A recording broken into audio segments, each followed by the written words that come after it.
In the film Metropolis, directed by Fritz Lang and released in 1927, the contrast between light and dark is used to convey humanity in the workers and citizens of Metropolis. The camera also supports this idea by showing depictions of humanity at more close-up and intimate distances, while remaining at a distance to observe more robotic and uniform behavior. In the film, Fritz Lang argues that the workers have lost their humanity by becoming part of the machine they work for, while the frequenters of the entertainment district of Metropolis have lost their humanity by becoming slaves to their desires, which the machines are designed to produce.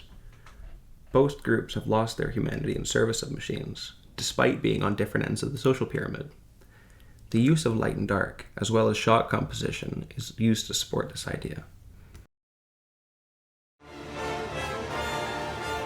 One of the first key scenes in which the audience experiences cinematic devices constructing meaning in the film is about 14 minutes in which we will call the Moloch scene. In this scene, we see Frater's hallucination while in the machine district of Metropolis. During the scene, Frater has wandered down below the city, having just discovered the existence of the workers from Maria's presence above.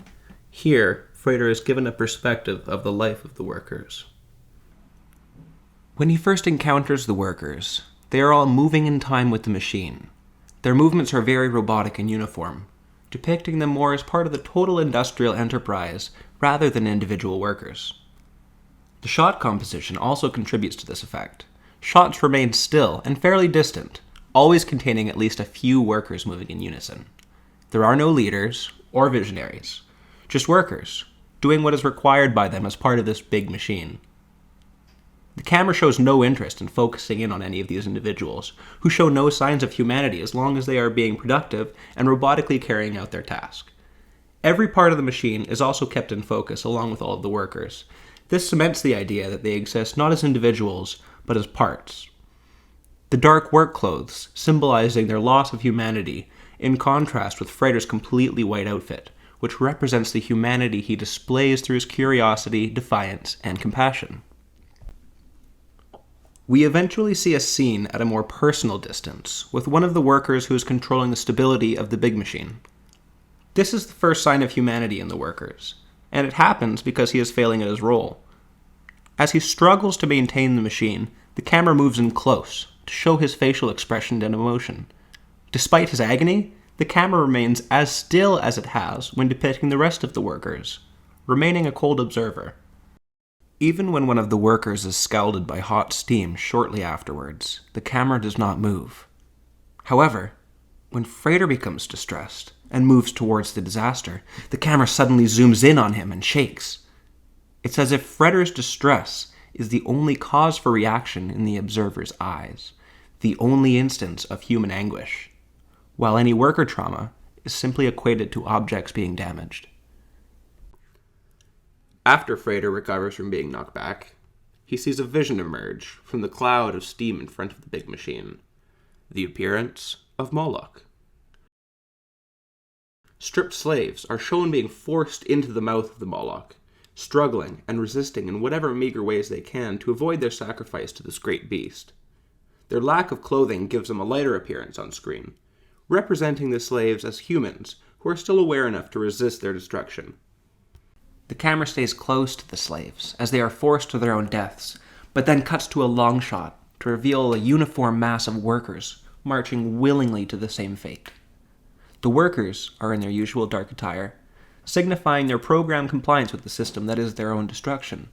They also appear lower in the frame than the slaves, potentially showing that these workers are less valuable in terms of humanity than the slaves being sacrificed before them.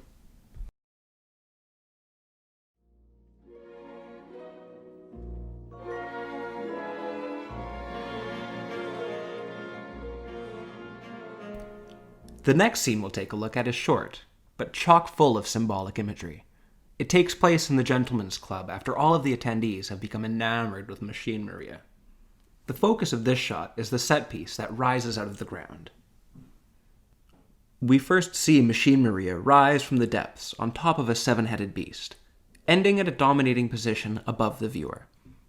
The seven-headed beast, possibly meant to represent the seven deadly sins, which are referenced just before and after this scene, while Machine Maria, is a personification of the pleasures derived from the machines in society of Metropolis. Like Moloch, Maria is brightly lit to signify her personified significance in this scene. We then see that the base of the piece she is in is supported on the backs of slaves. They represent the workers of Metropolis, and their dark skin is likely meant to signify their status and connection to the workers, rather than a cultural racism of the citizens. These slaves turn into statues shortly after, signifying the solidity of the worker's status relative to the machines and the desires they support, which in Metropolis are above everything else in the structure. Machine Maria's position is held up by the slaves as she ascends, but as the Gentlemen's Club members rush towards her and reach out to her with arms extended, they create a pyramid shape within the shot which mirrors the color scheme in the Moloch scene. A bright, godly figure at the top, receiving sacrifice, the slaves suffering in the middle, and even below that, the people with dark clothing, who willingly bring themselves to their own demise. The suits of the members, as well as their distance in the shot, work well to reinforce the idea that in this moment, they have lost their humanity, and have begun acting homogeneously through the programming of their desires. By giving in to sin and desire, represented by the reaching of arms towards the beast and machine Maria, the clubs have placed themselves, in terms of humanity, below the slaves. Both groups, despite being on opposite ends of the social spectrum, have lost their humanity in service to machines and this pyramid of desires. Even today, Lang's animations and special effects are impressive. For 1927 in the Weimar Republic, it was revolutionary. Even though we couldn't ask Fritz Lang his thoughts, we can examine society's response to the film and the message we've derived so far.